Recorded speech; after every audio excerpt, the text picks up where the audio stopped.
It's the morning after. Tyan Booth is up early with a spring in his step. Nothing to do with the Dublin woman, as judging by his silence this morning, it doesn't look like there was any noises coming from the third floor at the Clayton Hotel last night. Oh, this one here, Ishmael, yeah? Yes, Ishmael indeed is today's Uber driver, who has the pleasure of his company. Stop. Ishmael, yeah? Yeah. All right. The cult leader stumbles into the taxi with a very important question for Ishmael. Is there a coffee shop round here? A cafe or something? An awkward silence. It appears Ishmael is still pissed off at having to wait 15 minutes for Tyan this morning. A great start to a new day. Tyan explains why he was late. Waiting for the maid. Did he just say, waiting for the maid? I think it's best we leave this conversation here. A few moments later, Tyan arrives at the shoe shop, where his trainer Brendan Ingle used to work before he immigrated to Sheffield. While stood next to a bin, the cult leader explains his thoughts. We'll find out what's going on when we go and talk to his brother. That's where we get all the... These are the streets, aren't they? These are the... Come on, these are just buildings, innit?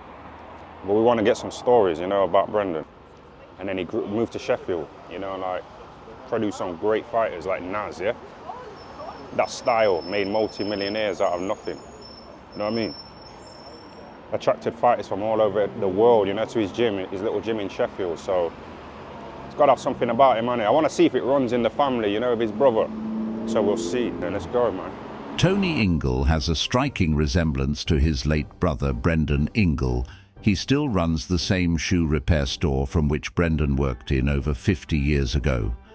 Tony had the pleasure of meeting former world champion Kell Brook last summer. Today he meets Tyan Booth fresh off his third round. Walkout in Dudley. Hello. All right. How are we doing? All right. As Tony tries to figure out the cult leader, Tyan begins opening up about his life under Brendan. I was about 25 years old, yeah. Yeah. And I was... Jeez, you don't look much I was training with Brendan. I was training, and I said I can't wait to get to 35, you know, so I could pack boxing in. Because it was getting a bit too annoying, you know, fights falling through and you know, getting robbed on points and stuff like that. Absolutely. Brendan said, "Don't wish your life away." Do you know what I mean? Now I'm like 40. The time's gone like that, so it's like I should have made the most of it instead of wishing the time away. I'm nearly 80. I'll be 80 in July. I don't know where the time It just goes like that. Yeah, got to make the most of it. I'm 61 years here. It doesn't take long for Tyan to bring up alcohol into the conversation.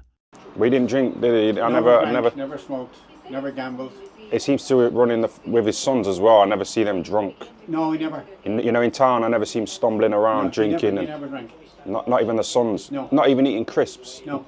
To that extreme. Yeah, I'm the same. He's shown that he had discipline by standing outside the gym for 10 hours. Yeah. You know, just stood there just to show that he's got the discipline to be able to do it. Yeah, I'm the same here. I do it for 8 hours here. Stand. Where does that come from though? Like most people are drinking alcohol, smoking. My father was brilliant. He never drank, never smoked, never gambled, had loads of kids, and what he did was look after us. He spent his time with us. Yeah. You know. So he spent a lot of time with his children. Tyan appears mesmerized as Tony shares stories of his childhood and how his father brought up so many children. You know, with this family vibe, you know, the good family sort of like. Yeah. Why did Brendan leave and go to England? There was too many people in the house.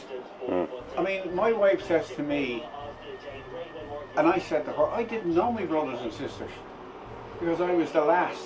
Oh yeah. And Brendan's only 4 years beyond me, you know what I mean? Yeah. But his brother, my other brother, Peter, he went away at 17 and come back to Brendan and say, England is great. Oh yeah. Plenty of work. Yeah. There was no need for him to go away because he was a shoe repairer with me, plus he was a gas fitter. You know, he used to fit the gases in the houses. You know, how he went away. I think they're marvellous to go away and emigrate and go into things. In a rare moment, Tyan appears to show his emotions as he talks about his own upbringing. My family wasn't, close like that, you know what I mean? No, we were very close. Yeah. I have photographs there. And my father, he was a genius. Really and truly. I miss him every day. Yeah. And my mother. I really do. They were absolutely brilliant. There's my brother Jimmy fighting. Is that Brendan on the left? No, that's my brother Jimmy. Can I hold the phone? Yeah. Is that alright, yeah? Yeah, sorry, yeah. That's No, I my thought brother that's Jimmy. Yeah. And he was fighting a fella called Spike McCormick. It looks like Brendan, on the left. No way. As Tyan begins to learn the importance of family and good upbringing, a customer walks in and ruins the moment. As Tony serves the customer, Tyan Booth shows signs of true emotion. He was once a young man who idolized the teachings of Brendan Ingle, even though he never followed them. What you see here is the real Tyan Booth. Cherish this moment, as it may not last long in this journey of self-discovery.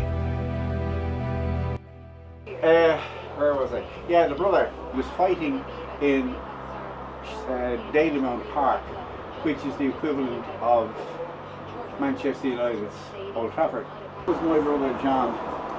He stopped him and turned his back on him. What happened there? Who's who? Who's on the This left? is my brother on the He left. didn't want to look at him? No. Why is that? Is that Because because he might have humanised him, and I felt a bit sorry for him, so he didn't want to. That's exactly what it was. He wanted to just He was. That's he was- interesting. he was- Tyan then shares a story about the rare time he beat up someone in a boxing ring. Sometimes, when I box and I beat somebody, you look in the eyes and they look sad, and they got kids. You know what I mean? They're just doing it to feed their kids. Yes, but it's kill or be killed. It's kill or be killed, man. Do you know sometimes when somebody in a family does well, succeeds, makes money and stuff like that? Yeah, but we all box. Is there any resentment, sort of like amongst the brothers? They're all proud of Brendan. We were delighted what he did. Yeah. There was no. We all had our. I love here. I love my job. Yeah.